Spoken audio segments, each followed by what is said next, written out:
Welcome, Nick. Wow, fantastic. All the way from Leigh-on-Sea. In Essex. In Essex. Yeah, Essex. Yes, mate. No, thanks for making time to come down, share a bit of your story and your journey. And tell us a bit about yourself, Nick. Yeah, thanks for inviting me, Marcus. It's good to be here in sunny Brighton. I was laughing on the way down here as it goes because it popped into my head the road to Brighton and the M23 road to Brighton. And for anyone that's like listening, if they're catching on to this with sort of like the addiction aspect of it, and I was driving down, I was thinking to myself, like, Brighton has always been a place where it's always been on my mind. I come from the generation when I was younger. Yeah. I was into sort of like the mod scene, Quadrophenia was down in Brighton, the Pier and all that sort of stuff, and the Grand Hotel. And when I was driving down, I was looking forward to coming down there. And what a place. What a fantastic place. Yeah, it's not bad. Thanks for inviting me. You're welcome. You're welcome, mate. I feel privileged to be here with you. And where to start? Yeah. Hey. It's like a long story, and I expect you could come out with a long story as well, years and years and years of life stuff. This is about sort of my experience, I suppose. Yeah. And my strength and my hope and where I've come from. That's important to share. Where I am now. Yeah. Because I see a guy in front of me. He looks very together, very calm. But I bet you haven't always been. My heart's beating a bit fast, right? Yeah. If he's inside, I'm not that calm. Maybe I put a good front on. Yeah, you put a good front on. Yeah, but I mean, I suffer with the disease of addiction, Mark. Yeah.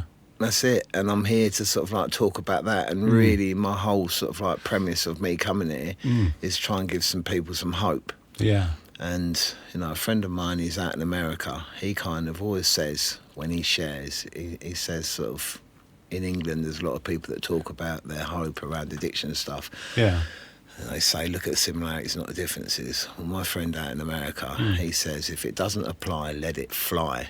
Oh, that's interesting. Eat the chicken, spit out the bones. So anyone that's listening to this podcast, if you don't identify, I'm sure Marcus will have lots of other people on, and maybe you will. So don't just listen to my story. Listen to lots of other Gratitude Plus 24 stories, and hopefully, you'll. There's always a message. The fact that you're here today and happy to chat about it. Yeah. Spread the message of hope, which is, what we want to do, isn't it? Yeah, fantastic. So, I mean, I know I don't look it, but I'm 54 years of age. Yeah, same age as me. All Amazing. Right, cool. So I'm a 71 kid. What month? April. Oh, it's January, so I'm a little bit older than you. Yeah, a bit older than me. A few months, there you go. And so I was born in 71. I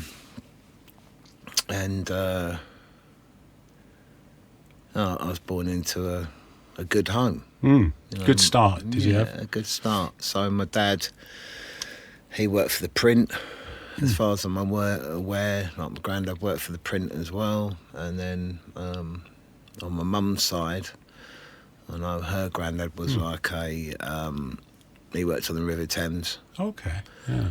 My granddad, as far as I'm from my mum's side, he worked as I think he was like design roads or something. He was quite interesting. Yeah, he did some good stuff. And I was born in Essex, on the outskirts of London, just on the. I think it's probably London now, but it changed the boundary, right? Yeah. I was born in Essex, and to a mum and dad, and as I grew up, I was sort of thinking about it on the way down, right? Thinking about like some 70s kids, and so are you. And I was thinking about what went on when I was a kid. And I started to think about like Tiswas. Yeah. Crush and Grape. Swap Shop. Yeah, Saturday Superstore. Bazooka bubble gums. Yes, mate. Their little like football cards and that, collecting football cards. Dr. Martin boots, little flight jackets back then. Just the fashion that was around really, and sort of like what was into. And Were you a grifter or a chopper kid? Well, that's the thing. I did have a grifter. Yeah. I had a People grifter. know what we're talking about, will they? Yeah. I think I shared that. It wasn't too long ago where I shared that. I remember they had sort of like bent forks on them, right? And we used to do jumps on That's grifters. it. Yeah, I used to love And the forks used to bend up. Oh, man. Yeah.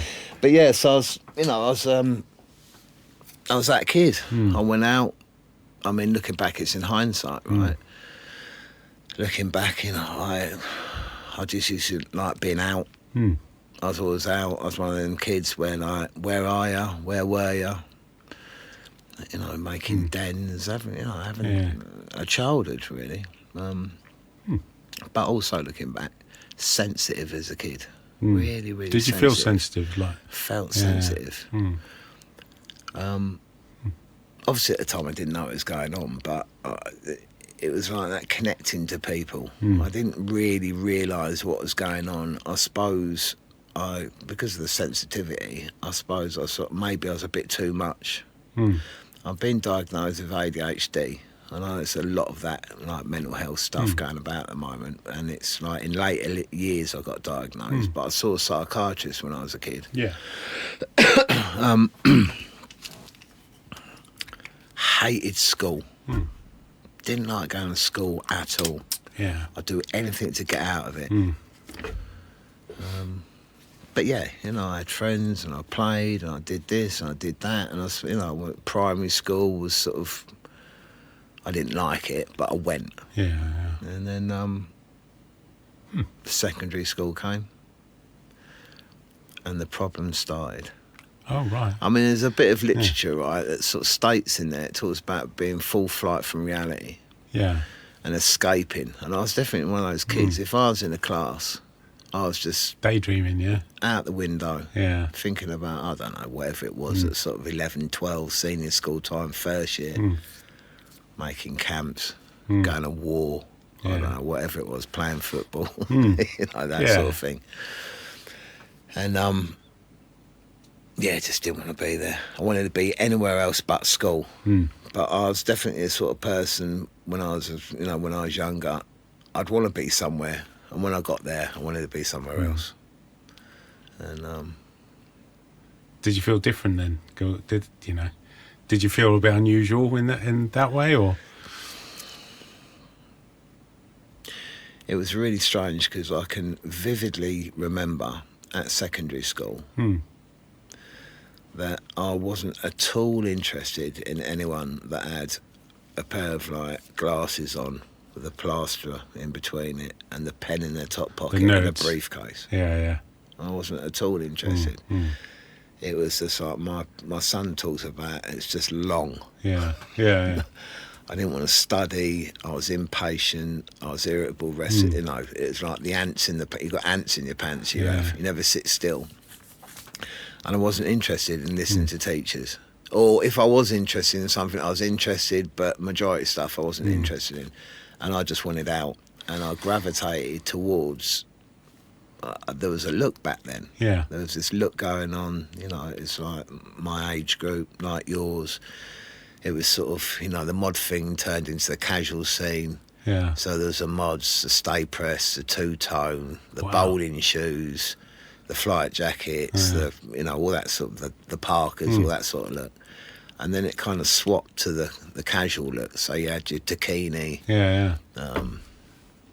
So quite a fashionable guy. I don't even know these brands. Well, I wasn't fashionable. I kind of looked at that. Yeah. And, and if someone was smoking, it's like, what's going on there?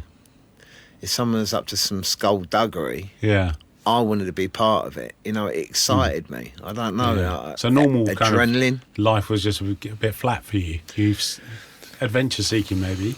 Thrill seeking. Thrill seeking. Sort of adrenaline, dopamine, endorphins, anything that sort of like caught my eye.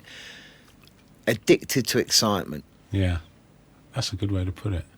Just wanted to be excited all the time. If I wasn't excited, I was just irritable, restless and discontent. But I'm bored. That's a word that we said, right? I'm bored. Yeah. Mum, you can't be bored. There's loads of things to do. You've got loads of toys. I'm bored. Yeah. So that's kind of what school was like. And, You know, and at school at that age, like my age, at school there's like glue sniffing going on, there's Tipp-Ex thinners, and you know, it's my age group, it's Tipp-Ex thinners on the sleeve, there's glue being sniffed, there's people smoking like, you know, Rocky and Leb and Squidgy and Soap Bar and all that sort of stuff, and I'd watch really intently. So, you know, I was right into it, didn't care about school, being taught about history. But watching someone put 3 papers together, like the intrigue, right, all that sort of stuff, just got me going. Got me excited. So quite curious in that way, Just really curious, you know, just off and running, and I wanted that, you know. And now I know what was happening was I was just addicted to changing the way that I felt. You know, for me, Nick, at that age, wanted to feel good or excited at all costs. And then once I felt like it, one feeling was too many, and 1,000 was never. You know, it wasn't enough. Do you know what I mean? I just wanted more. Did you find that quite early on? Really early. Yeah. So I was off, and you know, when I could, obviously, when I could get it, I used to pester people. You know, I'd say like that, older kids. Can you get me this? Can you get me that? And I wanted to know everything about it, especially with cannabis.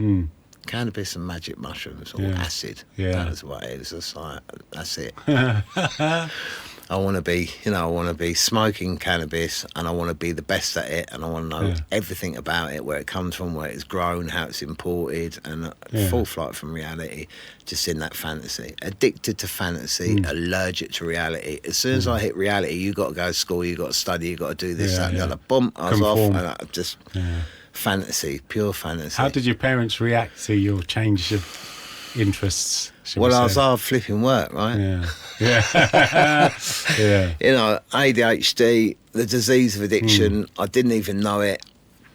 I was hard work. Back then, there weren't these diagnoses where they were just unruly, naughty, and naughty kids. Naughty. So they had a really hard job with me, I imagine. Well, I know. Well, as parents now, we think, God, glad my kids aren't like I was.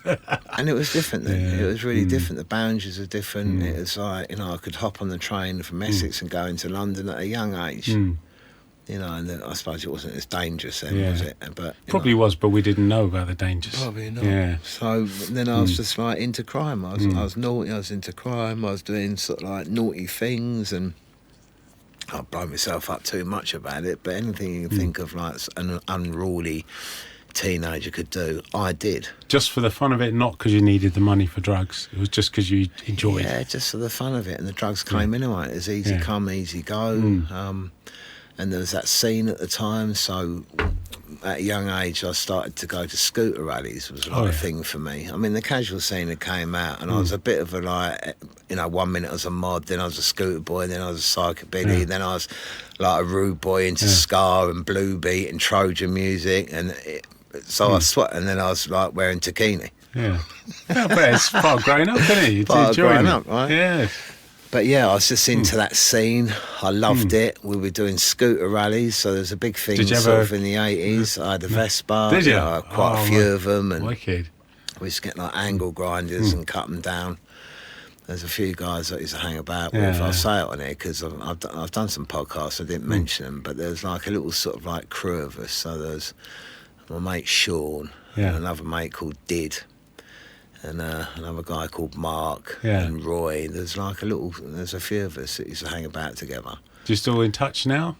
We're still on social media together. Oh, nice. Yeah, all them years later, I sort of like keep track of people. And we had like a little scooter club. You know, like being part of something. Like being the sort of like gang. Every teenager wants to be, or young person, doesn't it? You want to be in a clique. You don't want to be on your own. Yeah. So we did. We went to scooter rallies, and that was all up and down the country. So we'd all sort of like meet up at the local pub, and we was all on the scooters, and we all naffed off for the weekend and did loads of like magic mushrooms and drank too much snake bite and black and threw up everywhere and caused carnage in whatever town we went to. Try to relive like the 60s thing, I suppose, like they had down in Brighton with the mods back then. And I don't know, and I took it. It's like people went home and I didn't. I mean, obviously I did, But, my party was a bit longer. Yeah. And, of course, sort of people, they leave school and they go to college. I didn't. No. People left school and they got YTS. I was on YTS schemes. I can remember that because by then I'd started to sort of sell some drugs, right? I knew how to do it and how to make some money. And at a young age, I started making a lot of money. I looked at my friends and there was YTS. They'd worked for like Fiat on an apprenticeship for £18 a week. Yeah. And I used to think, you're absolutely mental. What are you doing? Yeah. I'm not working 5 days a week. Yeah. So there's like this laziness thing inside of me. I don't know. And obviously that's where, that's where I went really, really wrong. And I didn't really know what was wrong with me. I suppose I was living fast. I didn't want to die young. Yeah. I just wanted to live fast, right? Yeah, and enjoy myself. Yeah. So there's like a split, and I was sort of like here, there, and everywhere with different groups of people. I've always been like that. Sort of group here, group there, group here, group there. Bit of a social chameleon. Yeah, kind of. Yeah. And my friends started studying and getting jobs, and you know how it goes, right? I sort of like I'd live for like a Friday night and a Saturday night. The party went on. Every night became a party. Friends moved away. I can remember one of my friends, he said to me once, I said, you coming out tonight? It was like a Saturday night. He said, no, I'm staying in with my girlfriend. I thought, like, staying in with your girlfriend? Not coming out with me. What is that? How do you even do that? Yeah. Like a Friday night, what Saturday night, about? Staying in. Staying in. Yeah, round at her mum's house. I thought, you're gone. Yeah, nothing in common with him anymore. But of course, these guys that I'm talking about did really, really well. And but you can't see it back then, I couldn't. Yeah. I didn't know I had the disease of addiction. I truly believe that I've got, an illness or a disease, call it what you want. Really, something that's really close to me calls it the affliction of addiction. Oh, that's a good one. Right? I don't know. I had this thing, but I didn't know it. So the crying got worse. I started thinking to myself, I was watching people, I'm quite a watcher, I'd watch people around me, just like I did when I first saw Spliff being built. Yeah. And where I was living at the time, people were going over to Holland, and then we were quite close to sort of like the Hook Island. It's close to Harwich and the Hook of Holland. Yeah. And people were going over there, and I was sort of like, I was young, I was hanging around with a lot of older people, and they were smuggling drugs. And my best thinking was, well, of course I'm going to, aren't I? So that was when it was probably easier, before there was dogs and stuff like that. Well, it turns out it weren't that easy. Oh, really? Right? Yeah, I ended up getting called for it. Oh, shit. So it wasn't that easy, but I thought it was, right? And, and of course I thought I knew the best way of doing it. And my way of doing it was really, really original. And it turns out it wasn't. Oh, it had all been done before. Oh, fuck. So, and there's other bits of crime and stuff. And people I was hanging around, and I was a young, looking back at how old I was, I look at kids of that age now and I just think, what was I doing? So young, so vulnerable. Impressionable, probably. Really saw these older blokes making money and you thought, I'll get a bit of that. Yeah.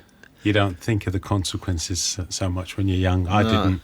And my pride was so tough when I was, a kid as well. I wasn't listening. I was just going to do what I was going to do. So crime started. I started getting into crime and then consequences. Yeah. Early on.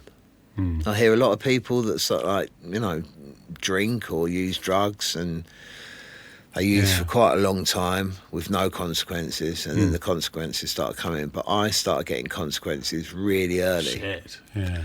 And it's, I don't know, it's been like a bit of a pattern in my life. It's like you get burnt once. It's like, I don't know if I'm going to put my hand on that gas ring again. Well, sensible people, normal people do. Me, I kept touching me, I'd it, keep saying, don't touch that, it's hot. It is bloody hot. It's really hot, isn't it? That's me. That's what I was like. Walking down a corridor at school, big sign on the wall, wet paint, don't touch. I've touched it. Yeah, you're like, it's dry. I'll probably touch it again as well. Yeah.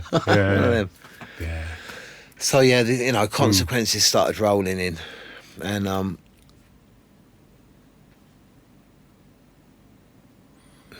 I feel sad. Yeah.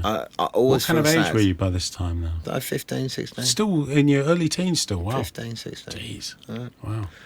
And then consequences, you get arrested, right? You get arrested, and I don't know, I know a lot of people that sort of will say it didn't bother me. It bothered me. Yeah, well, you're from a nice family, isn't it? It bothered me. You probably, yeah. It really, really did. It bothered me. I didn't let you know that it bothered me. My dad knew it bothered me. Yeah.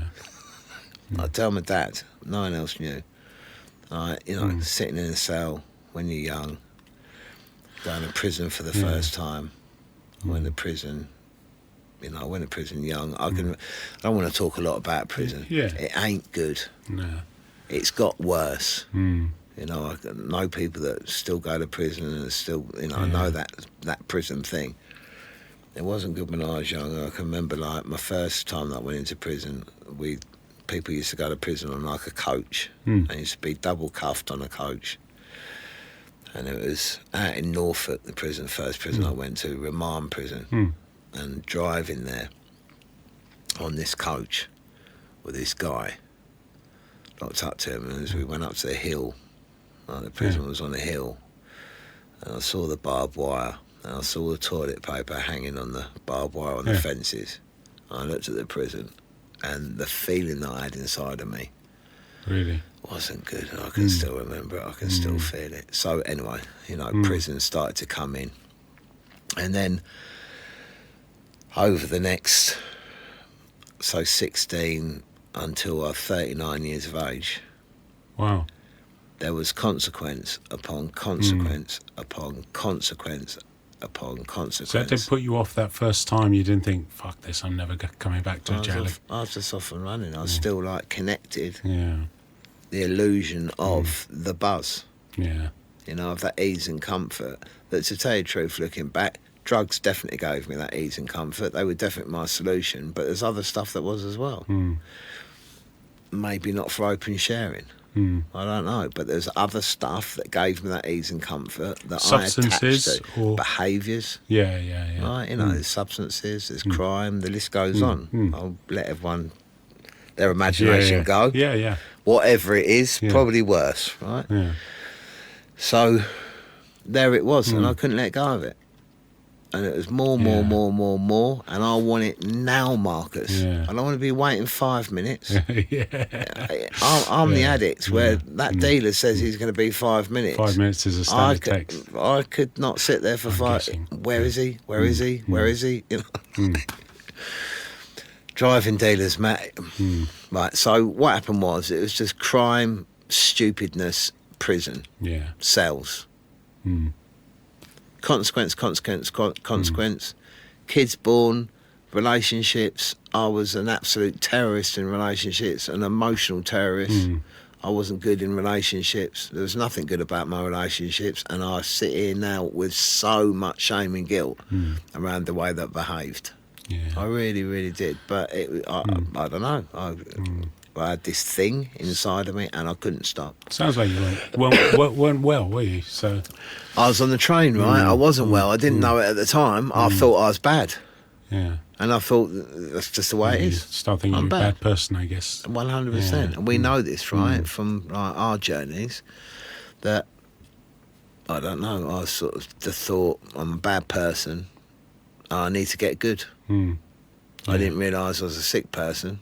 I needed to get well. And I can remember along this, around this time, there was interventions from, like, people sat talking about recovery, and it just blew my head. I thought, what are you going on about? It just, people tried to intervene. There was interventions, and I just wasn't listening to none of it. Yeah, if you're not ready to hear it. No. Yeah. And I wasn't ready to hear that I had an illness. I thought I was weak. I thought... So your self-esteem must have been pretty low. If you smashed to pieces. Yeah. Absolutely smashed. I mean, there was a huge sort of like pride and inflated ego and that sort of stuff, and you can't tell me nothing. But underneath it, I always thought to myself, like, there's something really wrong here. But even when people tried to tell me what it was, I wasn't listening anyway. So I was in a whole heap of trouble and just on this train, and I couldn't get off. Shit. You know, and it was just going. So, you know, years and years and years. So 16 really when the consequences really started to get bad. 39, the consequences were absolutely terrible. I could talk for months about my consequences. You know, the message is, really for me, is I wish that I'd have known when I was younger that I had this illness of addiction. Yeah. And I didn't. Would have saved you a lot of pain, right? Yeah. Or maybe we're helping someone today who'll hear this who's right at the start of your old journey. Yeah. And think...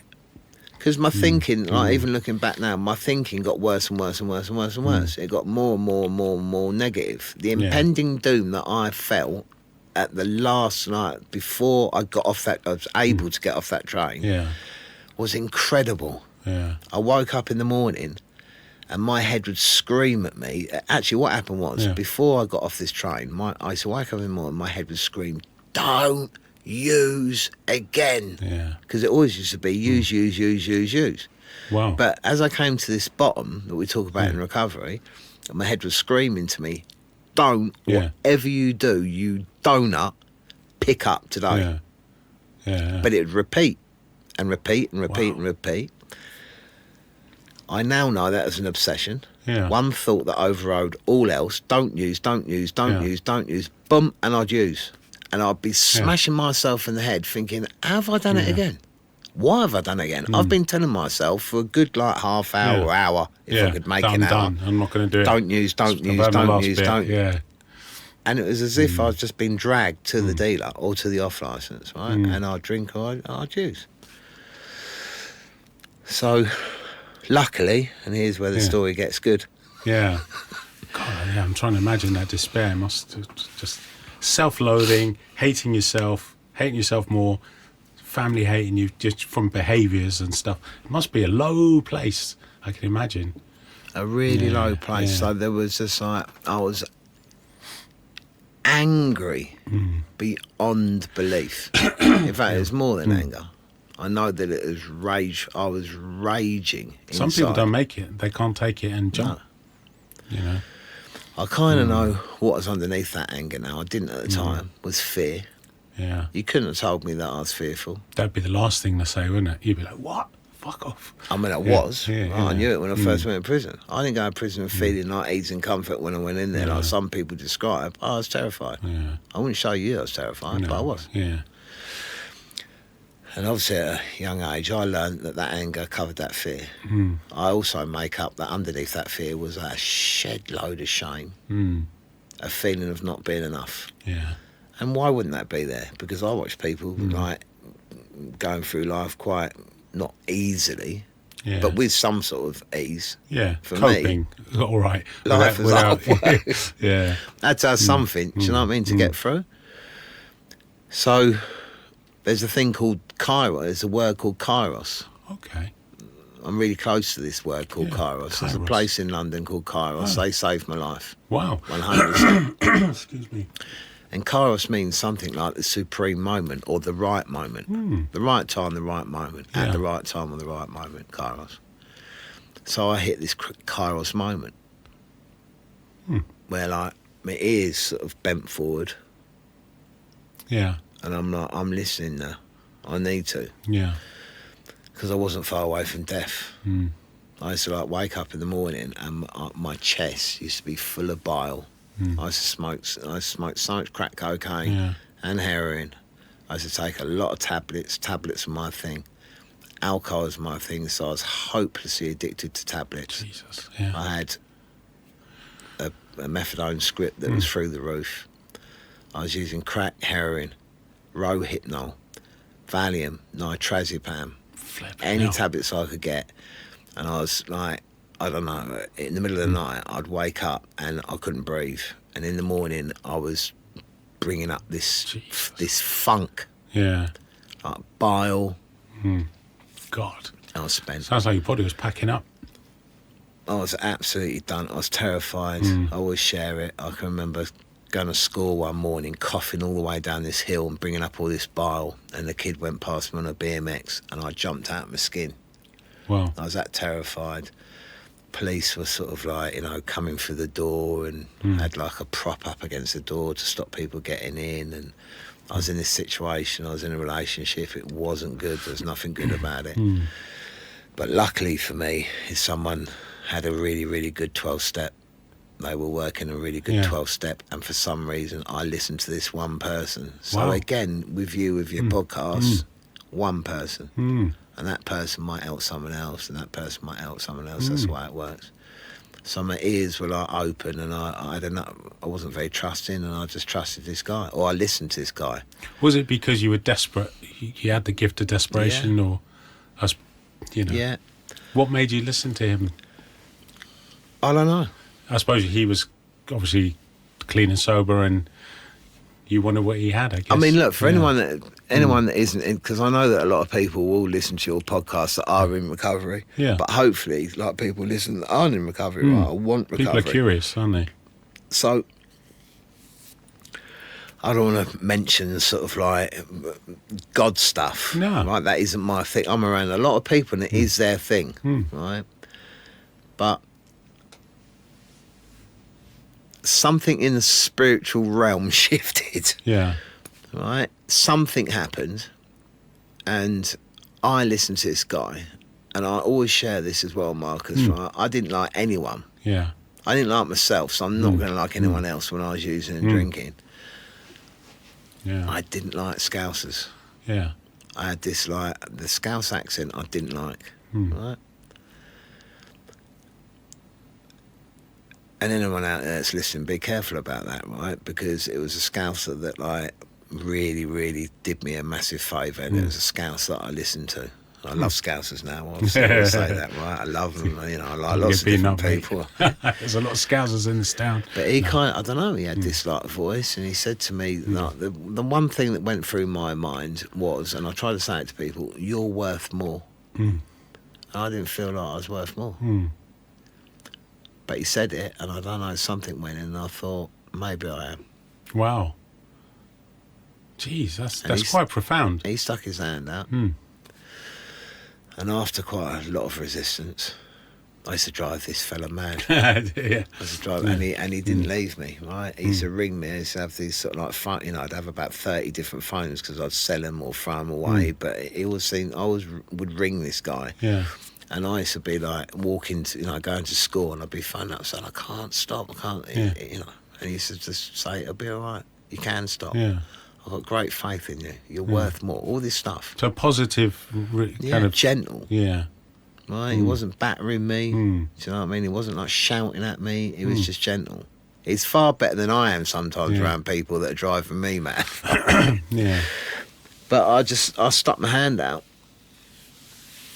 And it saved my life. And he introduced me to the solution that I've got for my recovery. Wow. Right? And that solution for me is the 12 steps of Narcotics Anonymous. And that's, would you say, was your saviour? Absolutely. Yeah. Right? And it doesn't have to be that. There's other ways to recover. There's loads of different ways, isn't there? But for you, that was... For me, it's the way. And that is... I'm very, very passionate about it. So what was the process when he started talking to you about recovery, or did you go to meetings? For someone who doesn't know anything about this, like, describe He suggested the meetings, right? There's a bit more of a story to it. It's too long to go into, but he suggested meetings, and I told him what to do with his suggestion. Yeah, he said, stuff that. Yeah. It's a bit ruder than that, right? He said, just give it a go. I was like, what's that? Oh, shite. The God thing, it's American, it's a cult, it's religious. Who are you, Jesus? Sandal wearing, bleedy. It's easy to have preconceived ideas about it, isn't it? He'd laugh, right? Yeah. He'd go, yeah? He goes, it's really done me a lot of good. Yeah.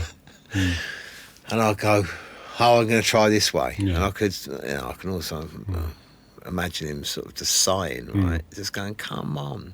Look, this way it works, proven, thousands upon thousands upon thousands of people it works for. We've got a life beyond our wildest dreams, but you want to do it another way.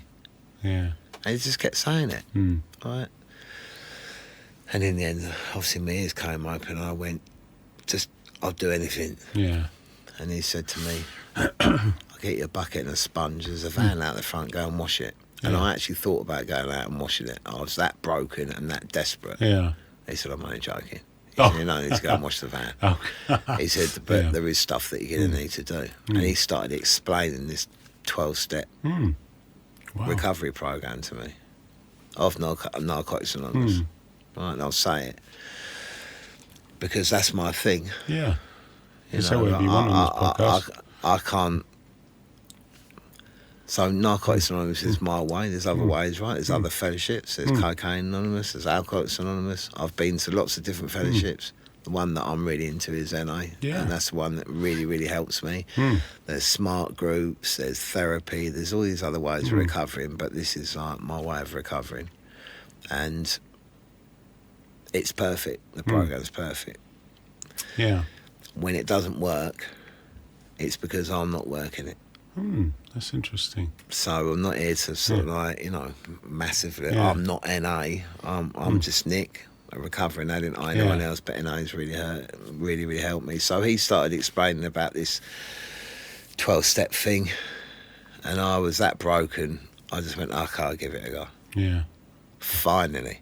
Yeah. I mean, I think it was around about 3 years this guy was trying to like, help me to recover. And I was resistant. Yeah. You weren't ready by the sound of it. What is that all about, Marcus? I think when you're ready, from the people I've had on the show, they tend to say, you know, if you're not ready, your wife can drag you there, your son, your daughter, your uncle. You don't want to hear it. You can drag a horse to water, you can't make it drink. But when you're like, I'm going to flipping die, and you take the action yourself, then people's ears open and you're like, look, what have you got for me? Can you, you know, if you want me to say a prayer, I'll drop to my knees and say a prayer. I just, you know, people reach that level of desperation. That's what I've heard. Crazy, right? Yeah. Makes sense. Though. How much, it makes sense, but how much pain some people can take blows my mind. It's mad, isn't it? Wow. It really does. Well, because there's ego as well, isn't there? And you don't want to ask him for help. I mean, you tell a cokehead to go and ask for help, who'll just say, fuck off, you know? Yeah. It's just not the mentality until they lost their job, lost their wife, got no money, sleeping on a park bench, and, you know, I don't know how low it can go, much lower, you know? It's crazy. So with like ego, you know, there's like inflated ego, there's a deflated ego. You know, and it's flip-flopping in between those two states, and that's what I see from people. That's definitely what's going on for me. You know, all the pride was there, but I felt like a piece of like rubbish on the bottom of your shoe. It was incredible. Anyway, pain, I can take a lot of pain. So it seems. Yeah. Better my ears did come open. I was desperate enough, and I just said, help me. I thought I was going to die. So you're right, you know. But it's a real shame that it has to get to that. Yeah. Because it doesn't need to be like that. No. Really. No, it doesn't, does it? But for an addict, maybe it does. So anyway, I put my hand out. He helped me. Wow. And I started attending meetings. So I limped across to South London. I'm from Essex. I went to South London. That's quite... because you want to go out of your area, right? Well, it's just that's where the help was. Right. There's like this hostel over there. Okay. And this guy said, come across there. I went, all right, and then I went across there. And it was, something was happening because I wouldn't go to South London. And then did you manage to kind of stop using? I went to South London, which I absolutely hated, and it was all contempt prior to investigation because I just heard from like everybody that you don't go to South London, bandit country, don't go there, you'll get killed, you'll get robbed, it's a horrible place to be. Stay in East London or in Essex, far safer. But I went across there with all this like, you know, expectation what it was going to be like, and there was just people over there recovering, they just loved me until I could love myself. Yeah. It's like the most amazing place I've ever been to. And I will say it, and it was Kairos. Absolutely fantastic organisation. Wow. And they took me in, and they put their arms around me. You know, it wasn't sort of like Is too it a gentle. treatment centre? Yeah. Okay, yeah. I'd never It's heard of an amazing place, really, really amazing place. The guys that work there are miraculous, and I've still got a lot of friends that work for that organisation. It's really, really special to me.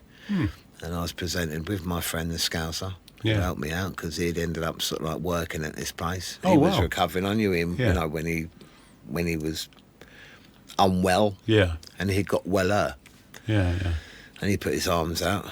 And there was a little nun over there called Sister Elizabeth. And another guy called Frank. So the fact that you knew this guy when he was still, before he'd found recovery, and then afterwards, that must have given you, you know, inside, you must have thought, well, you know, he's turned his life around. He's clean now. Like, how's he done it? Well, I'd watch him. I tried to get clean. I watched him get clean. I didn't trust the whole thing. He obviously did. And, the touch paper was lit for him. Yeah.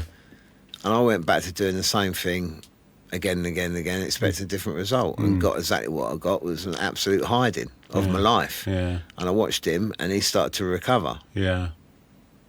And that sort of trust and faith grew through watching him. Yeah. Because we learn from watching more than anything else, do, right? Yeah. So I watched him, and he changed, and I thought, perhaps I can. He put his hand out, I grabbed it, and then he just said, here's a baton. It's called the recovery baton, basically. He said, I'm going to give it to you, right? You hold on to it and follow me, and then maybe you can pass it to someone else. You know, it's like the relay race. Yeah. So I went across there, and I was battered, and I had to come off all this medication. It was like a detox hostel type place that I went in, and in there they were like meeting centrals. So there was people from AA, CA, flipping ACA, I don't know, all the staff in there were doing like 12-step fellowship stuff. And they said to me that part of the contract to be in there was you need to do your detox, you got tested, you went to some groups, and you need to go to meetings. And this little nun even said to me, you need to go to meetings. And she's not one of us. She wasn't one of us, but she was like completely and utterly armed, I suppose they say in fellowship, with this stuff. And there's a guy called Frank. I've been thinking about this guy Frank for recently. Not Scottish Frank? No, not Scottish Frank, no. Sorry, Scottish Frank, if you're watching this. No, it wasn't Scottish Frank. Although he was in the organisation. Right, but there's another Frank, and he really helped me, man. He was really gentle as well. You know, he's a good guy. So I started going to meetings. So I did this horrendous detox, started going to meetings. This guy said to me, you need to go to meetings. You know, it's all about 12 steps. And he ended up being my sponsor. Wow. For like 13 years, this guy sponsored me for. Wow, so he still sponsors me. I've got another sponsor now, right? But this guy still sponsors me. Still love him to bits. And so did you get it the first time and you've been clean all the way through? Well, no, because I tried before then, right, on and off.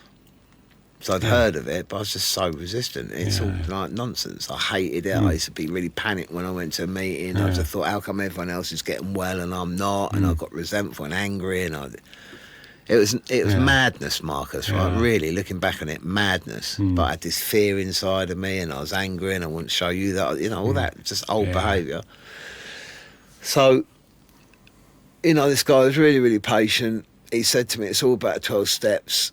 You know, you're going to get some freedom. You can change your life around from doing this. And I just started watching other people. You know, other people started to recover, and it was just that baton passing.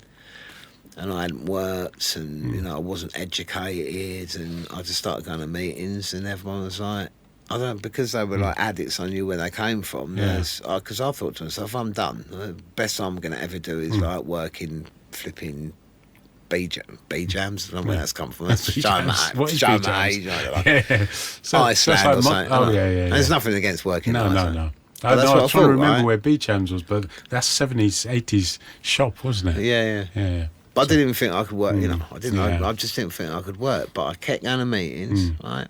And I learned, because meetings are a good way to learn stuff, because there's positions in meetings, and you'll fulfill it, and you take this stuff on, and I started doing this stuff. And my sponsor's a great one. He turned around and said that this is about becoming a productive member of society. You know, you were unwell. You were powerless. You couldn't help doing the stuff that you'd done because you was in the throes of the addiction. But although you're definitely 100% powerless over like drugs, and you're powerless over people, places and things, you're definitely now not powerless over what you do need. And it was that internal thing, and I thought, what? Interesting. He said, you cannot control anyone around you. Yeah. In fact, he said to me, he said, if you get a hula hoop and drop it over your head, when you look down, what's in the middle of that circle? And I said, me. And he said, exactly. It's the only thing you can control is yourself. He said, anything outside that hula hoop, you can't control. Yeah. He said, you are powerless. I was like, what? Yeah. So I hadn't thought of that. It was like a mind melt. It's quite profound. Right. Profound? Can't speak now. Profound. So it was like a mind melt. So I thought, really? And he started saying this other stuff, and I'm thinking to myself, he's not just a scouser. This fella's a guru. He's a guru. I like that. And I went to meetings, and other people were talking this stuff, and it's just, I don't know, I was bewildered, really. I was trying to make it out of my head, but everyone seemed like they was doing really, really well. And I thought, I want some of that. Yeah. So, step one. Yeah. I was powerless. My life was unmanageable, but as soon as I started doing this stuff, it all sort of like everything sort of started righting itself, and I started to understand what I was on about. And of course, if I'm powerless, I need some power, right? Yeah, right. Makes sense. I saw another one of your pods with a guy on there I think's great, and he was talking this stuff, and I agree with him. Yeah. So the steps went on. And the second step is about getting some power. And what's that power for? Well, because my brain is insane. I make up that, in fact, I watch a lot of addicts, and I think 90% of their thinking is absolute genius. The trouble is, there's 10% mad as a box of frogs. Yeah. And that's the bit Even that sober. I need, right? Exactly, right? Yeah. So I needed this power, greater than me, which would be another recovering addict. And for some reason, if I speak to another recovering addict, I identify, I feel as if they kind of know. I might not trust them totally. But straight away you're on a different wavelength, I guess. They give me some knowledge. They say, Nick, you're not thinking right. I believe them. And I get restored in my head. And of course, knowledge is power. So I become empowered. Yeah. And then the steps go on, right? Interesting. Letting go. Yeah. Letting go's a tough one. Especially forgiving yourself for stuff you've done, you know. I've always find people struggle with that. Definitely. Right, so all the guilt, but particularly the shame.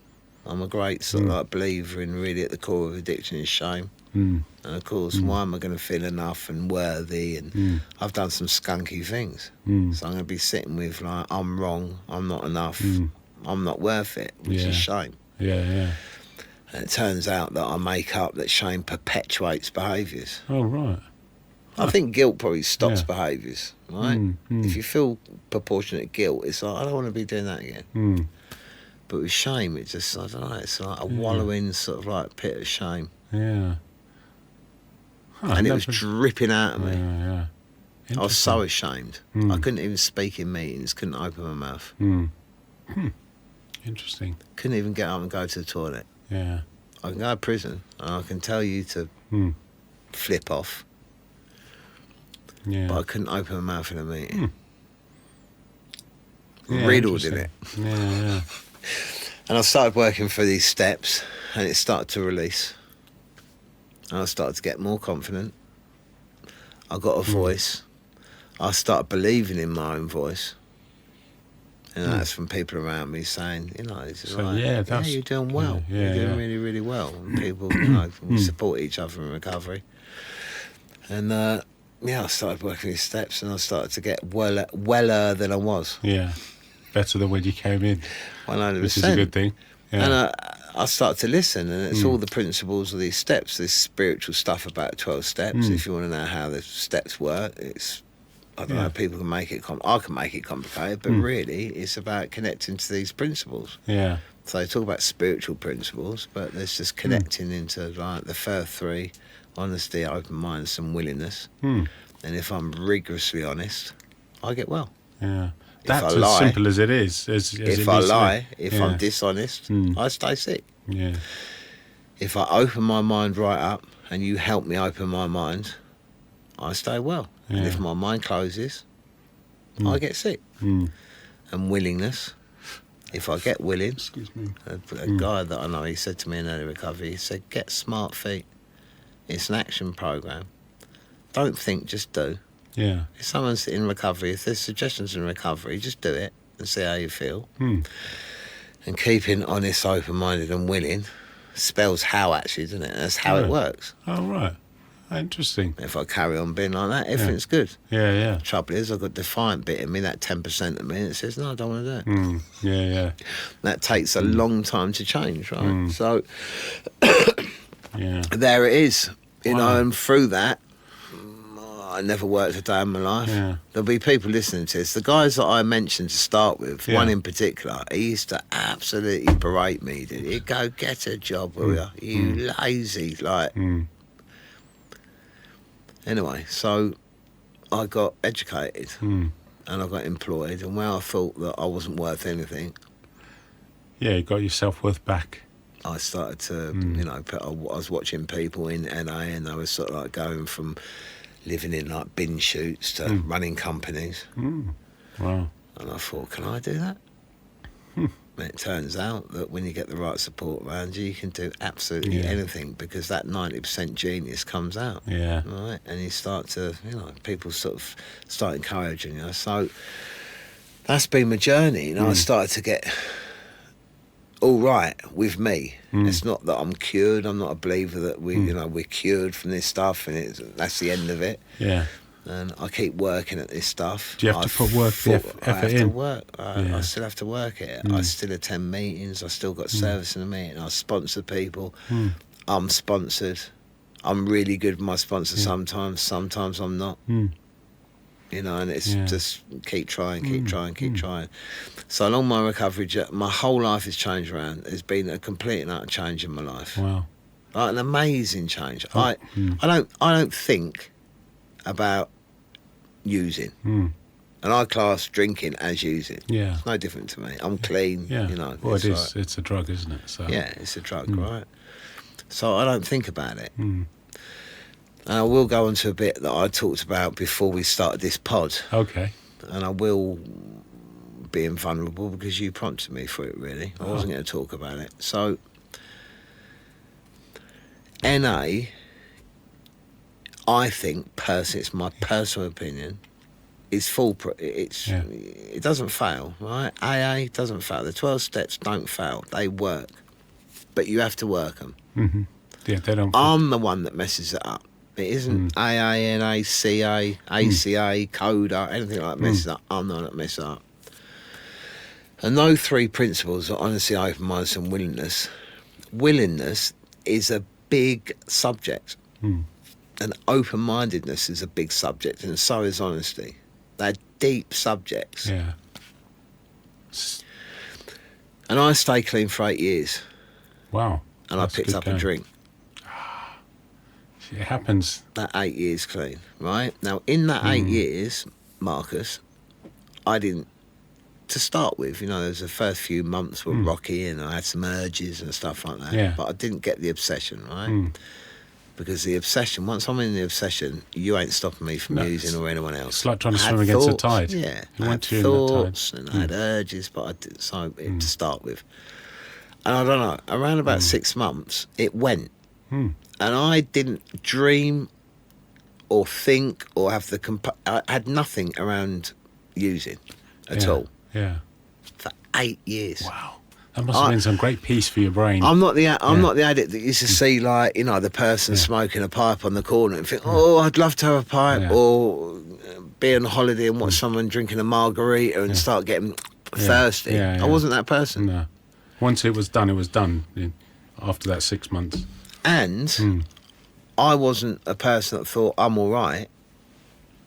I just took a drink, and it. What made you take a drink? It smashed my head apart, right? Yeah. So I'm over 6.5 years clean again, and I had a couple of years with that relapse where I tried to get back to the position I was in before.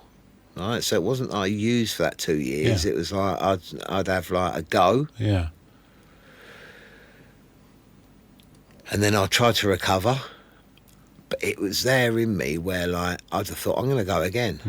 And And over that 2 years, I sporadically relapsed. Right? I couldn't get back to the position where it just left me. Yeah. Again, it was The obsession kept here's coming a back. message for people: just don't relapse. End of. It is like a psychological head mess. So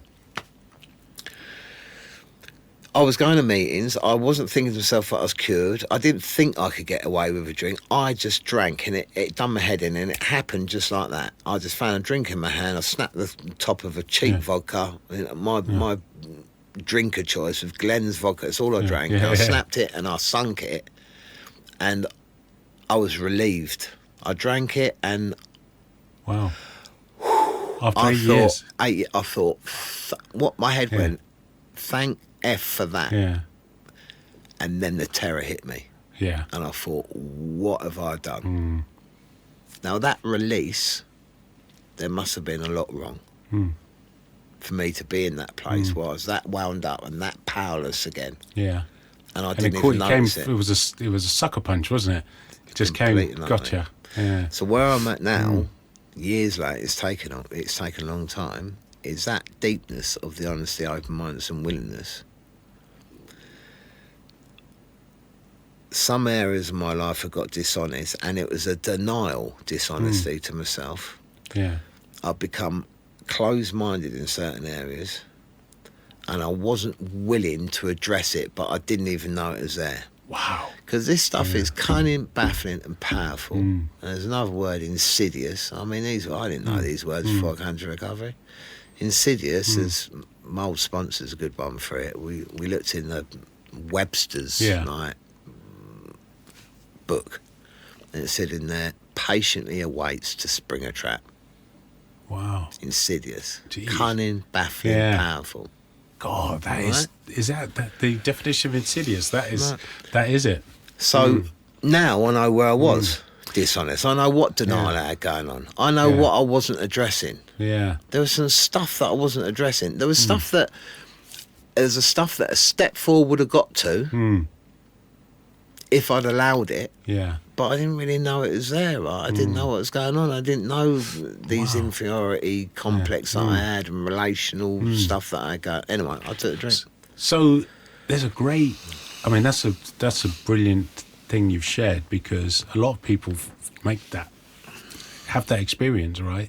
And what you're saying is that slight dishonesty can be relatively mild and small, but if you're not rigorous with the honesty, as you were saying, the honesty, what the other two things I've forgotten already, honesty, open-mindedness and willingness. If you're not doing that deeply, it can sneak up on you, because no matter how much time has gone by, whether it's 8 years or 20 years, smack you around the back of the head. Yeah.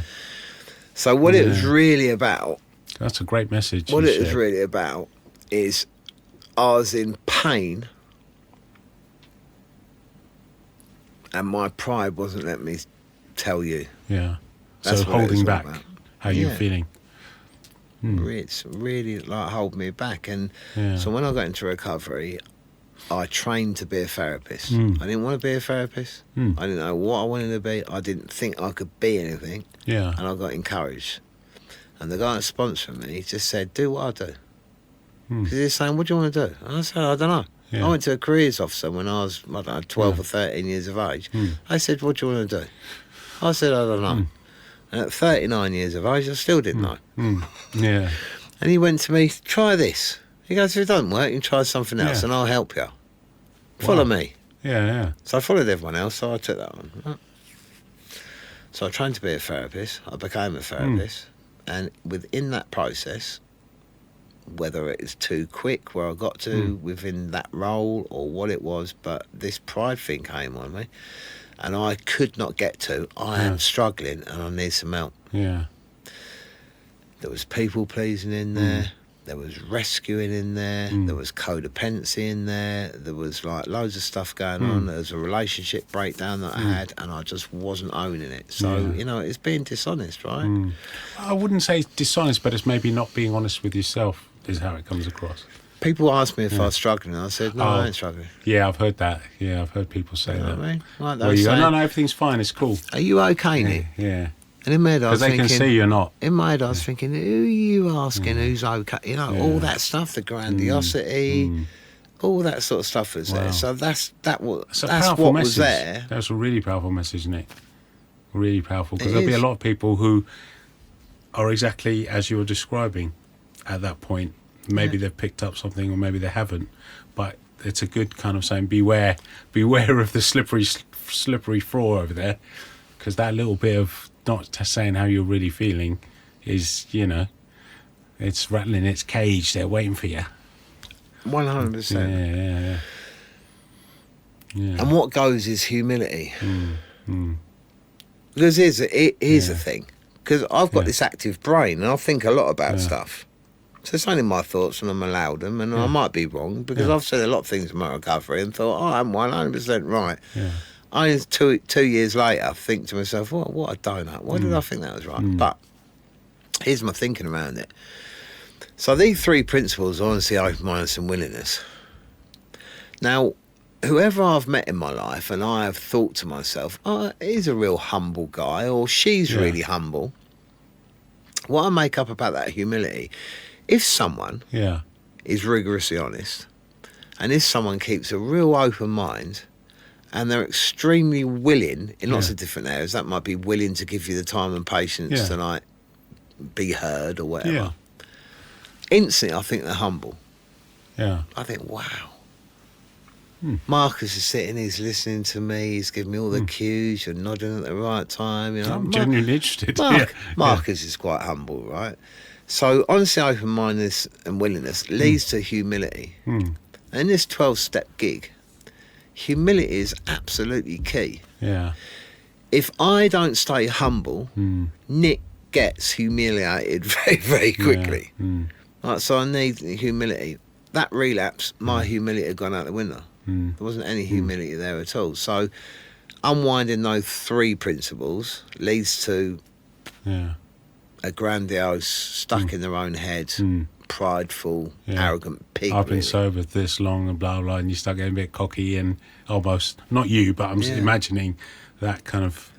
So some people might get away with that. I can't. That's another thing as well, because I think to myself, I watch people, I don't say in my perception, I think, you're proper grandiose, you are. How come you're still clean? It doesn't matter about what they're doing, it's about what I'm doing. I know what will take me out the door again. If I don't get humble, I get humiliated, and the humiliation comes from smoking crack, drinking vodka, doing pills, or whatever it is. And I'm not prepared to go there, so I'll just keep doing this stuff.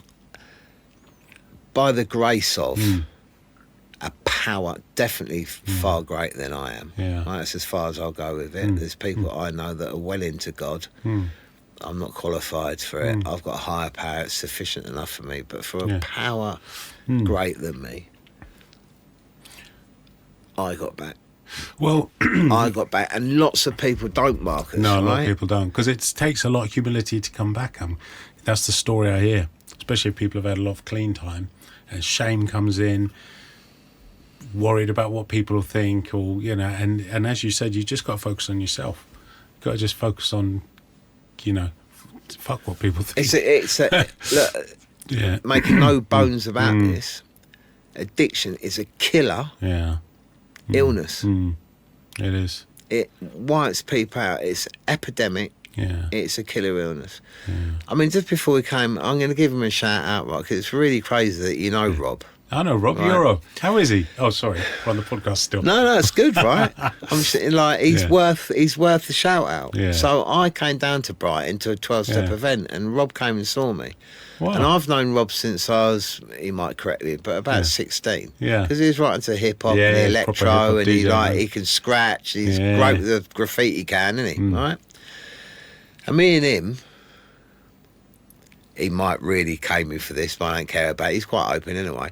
Used to take quite a lot of acid together, right? And we used to go out partying and take pills and all that sort of stuff. But when we were kids, there was a guy called Mark, right? And his tag was villain. So he is a graffiti artist as well. And he died from this stuff. And it isn't just him. There's many people that this kills. And through my arrogance, to start with, I poo-pooed. I really took a big crap over this 12-step stuff. Now, I don't know about other ways to recover because I don't really see it. I only know one way, but it is like complete. When I work this stuff, it saves my life. Yeah. You know, and again, because I'm so passionate about Narcotics Anonymous. Yeah. I can be a bad, what's the word for it? I don't know what you call it. But I can be a bad spokesman, right? How could you be a bad spokesman? Well, because I've relapsed. Yeah, but that was your journey. I've relapsed, right? It's not a good thing to spout off about NA because then people think, well, it don't work, does it? Because you relapsed. But it wasn't NA that relapsed. No, it was me. Yeah. And that's the message that I really want to get across on this, Yeah. right? That, you know, the program is absolutely beautiful. It's perfect if I work it. But your journey, including the relapse and the mishaps and the drink that you had, is all part of your journey, which is making you stronger. So, you know, you could look at it as a negative, or you could look at it as a positive. And say, yeah, I fucked up, but I needed to go through all that to remind myself. Yeah. So that I can now get 25 years, not a year. 100%. Do you know what I mean? Yeah. I mean, 100%. Just other ways to look at it. Because it's your journey. And your journey with the relapse and talking about it now, you know, there might be someone out there who's relapsed who's not told anyone. And they're keeping it secret, which is stopping them from getting proper recovery. You know, I've heard of that before. So plenty of people, because it's getting rid of the shame of it, right? Because, I mean, I'm very good. I'm very good. There's one thing I'm very good at. If people have relapsed, I'm a good person to call. Yeah. Well, so there you go, you said it. I'm good at it. Yeah. Some people won't because I don't want to hear it, but I'm really good at that. So it is a positive. Yeah, 100%. My relapse is a positive. Your story was very good, because I have people on here, and I'm not knocking anyone at all, who've got years and years and years of sobriety, but the real people, and you know, that's like buying a dress online which fits the perfect woman, if you're a woman, but not all women are perfect, and it's nice to hear that other sizes are available and other versions of addicts who are not perfect are available, or sober addicts, I should say. That's just my way of looking at it. But a killer flipping illness, man. It is a killer, mate. It upsets me. Had a lot of people recently not actually died of the disease of addiction, right? But people that have died, and there's been plenty over my journey that have died. This stuff does kill. There's a solution to it. Yeah. I just come and get involved. Man, I'd encourage anyone to get involved with this stuff. 12 steps, no matter what fellowship it is, it really, really helps, and it changes lives. If someone's watching this and wants to reach you for help, or just ask you questions about recovery, want to reach me for help, I am across social media. Yeah. What I'd really like to ask, Marcus, if it's possible, that we put, if I can hashtag or put the Recovery Cartel. Tell us about the Recovery Cartel. So the Recovery Cartel is just some merchandise for addicts. You can go onto the Recovery Cartel website. We've got a website. You can just put in the Recovery Cartel. It'll come up. It's on Shopify. Okay. But we're also across all the social network sites. So you can get in contact with me through that, or on my personal page. I'm not hard to find. I won't be putting telephone numbers, email addresses and everything in there, but my name's Nick. I'm in recovery. I run some pages on social media. You can find me. You can always ask for help. If I can, if it's at all possible, I'll help you. If I can't, I have got a phone book with thousands of numbers of people in there, and I'm sure I can give out some help. But 100%, if you want to get in contact with me, definitely do. And the shop's cool, right? We're just 3 addicts. Yeah. Wow. Right, Run by 3 of us. Yeah. We're 3 addicts. 2 of us are qualified therapists. One's training in therapy. He's a great guy. Yeah. We're in recovery. We're giving it a go. Yeah. Right? Well, we've had a few raised eyebrows. We're not bothered about that. Why would someone? Well, I don't know. Right? Yeah, it's good that you guys are spreading a good message. Yeah. We're not fellowship based. Our merchandise, it's all sort of like just recovery. You wouldn't know what fellowship. Actually, all 3 of us we're in different fellowships. All 3 of us, right, which is a good mix. And we're just doing. We're giving it a go and doing some recovery merchandise, really, which is like fun. And really, really good. So that's a new thing. Yeah. Well, it's a good, honest living, mate, which is a wonderful thing, right? Yeah, and we keep giving stuff a go, right? Here's another quick message before we finish. So, in recovery, I've given quite a few things a go, and they haven't come to fruition. Yeah. Right. And so I call him my partner, and hopefully you might actually get him on the pod, right? Because he's great. Yeah. Right? He's a great guy. His name's Tanner. Tanner. Right. Okay. And Hassan. Tanner Hassan is his name. He's out on social media, right? So Not the Hassan actor. his name. Well, everyone thinks that. Oh, right. Right, anyway, so, you know, you might be able to meet him, right? So you make really close friendships You do, in recovery. I love this guy. And I hate this guy in equal measure. Right, no, I don't. Yeah. I love him, right? And he really, really assists me in my recovery, and I help him too. And in recovery, we've had some opportunities. And these opportunities have been really good for our self-worth and self-esteem. Yeah. And they've also been very, very good to keep us humble, because we've had some slaps. So we've got to sort of like, you know, to the edge of something being really, really good, and it's just been taken away from us. Damn. Yeah. Now, in my past, if I failed at something, that was it. It was off the table, and that was the end of it. Yeah. I just wasn't interested, and that was done. And we've got up, and we've gone again. Yeah. We've tried something else, and that's been taken away from us. Yeah. And we've got up, Yeah. and we've tried it again, and that's been taken away from us. So I don't know, there's a lesson in there about getting back up and trying something again. So this new thing that we've got going, you know, we've got a few things going really, but this is just like a little thing that we enjoy. He enjoys designing, I enjoy it, so we've got this going. But as a messenger in recovery, you get this like willingness, you get spurred on, and you keep trying, and you keep trying, and it's not a failure. As you quite correctly said, it's about putting a pot, instead of like looking at it as a negative, that's interesting, what can I learn from this? I never had that in the bank before. I'd just use. I'd just be a pain in the arse, and I'll go and use. Now, I still get stressed. I'm a human being, I go through stuff. But I surround myself with people that champion me and don't berate me. Yeah. It's like, and it's learning that in life, right? I'm a very slow learner. Do you know what I mean? Like my first sponsor, he turned around to me and he said, stick to the radiators and keep away from the drains. Yeah. I thought, what do you mean? He said, well, some people can drain the life out of you. He said, you've got to ask yourself a question, why do you keep hanging about with them? Yeah. He said, there's lots of people that radiate warmth and understanding and, you know, give you like, they champion your belief. Pick you up and, breathe life into you. Not suck your energy and attention. Yeah. So it's, you know, it's about being around people that don't shame me, that sort of like sit there and spur me on. Stick with the winners. Stick with the winners. Right? Yeah. Although I like the win losers. with the stickers. I like hanging with the losers. That's my problem. I do. Yeah. But so get up and go again. Get up and go again. I never had that. 12 steps have given me. Willingness is key. They say. You know, Alcoholics Anonymous is a good sign there. That willingness is key. Yeah. Get smart feet. Get up. Just do it. You know, So night tick. I wonder if you've always been had that positive vibe and No. but maybe it was just covered up with the drinking and the using and stuff, and underneath was this beautiful personality that's full of adventurous, let's give it a go. But unfortunately, it was tarnished with other crap on top. That's such a good thing to say. Well, no, but I'm just... No, I mean... I'm not trying to really psychoanalyse you, sorry. No. Just making an when observation. When I was a kid, right, Yeah. it wasn't just me that it was said to. I can remember it being said to a lot of people, right?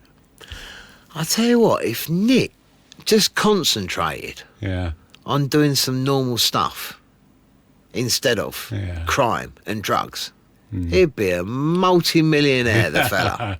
Right? Yeah. Well, not multi-millionaire, but, you know, he'd be all right. Successful, yeah. But I couldn't access that power. I was done, you know, I was deaf and dumb. Yeah. Right? I couldn't access it. It was there, but it was just... My mind was closed. Yeah. And people have opened my mind. And now it's there, right? I'm free from it. Yeah, I can see it. You know, like great. a blockage. Yeah. So I've been opened. That's brilliant, mate. Well, even interacting with you before you came out for the podcast, all positive messages, and it was like, wow, this guy's really I'm looking forward to meeting you. Because, oh, yes, Marcus, no problem, mate. Yes, mate. And I was like, wow, I love this great positive energy. So keep going, mate. I love, never met you before, but you're a great guy, man. Keep going. Sometimes I fake it to make it, though, Marcus. Yeah. Well, right? you're a great actor. I'll give you an academy. No. We kind of end the show with me coming around giving you a hug. Is that all right? Yeah. Oh, mate. No problem. Loved it. Great, mate. Thanks for asking me down, Marcus. It's been a real privilege. It's been amazing. Oh. Don't worry. It's closed. Cheers, mate. Give you a little hug.